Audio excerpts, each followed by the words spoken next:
kooxda al-shabaab ayaa subaxnimadii hore ee saaka weerar ku qaaday saldhigga ciidamada Soomaaliya ay ku leeyihiin deegaanka Burdaar oo hoos yimaada magaalada Beledweyne ee xarunta gobolka Hiiraan. Weerarka oo ku bilowday qaraxyo ayaa sababay dhimasho iyo dhaawac, waxaana saldhigga la weeraray deganaa ciidamada gorgor ee xoogga dalka Soomaaliyeed kuwaas oo ay tababartay dowladda waddanka Turkiga.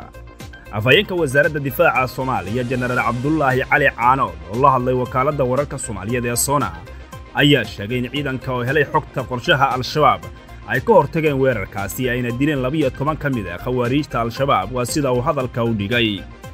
General Caanood wuxuu sheegay in ciidamada xoogga dalka ay ka dhaawacmeen 3 askari haddana ay sii baacsanayaan farxadka maleeshiyaadka al-shabaab ee weerarka ku soo qaaday deegaanka Burdaar ee gobolka Hiiraan. kooxda al-shabaab oo inta badan looga itaal roonaaday dagaalada ka socda gobolada koonfurta Soomaaliya ayaa isku dayay dhagarta iyo waxyeelada ciidanka iyo shacabka kacdoonka kuwaas oo 12 sano ee la soo dhaafay dhibaato ay ku hayeen dadkaasi.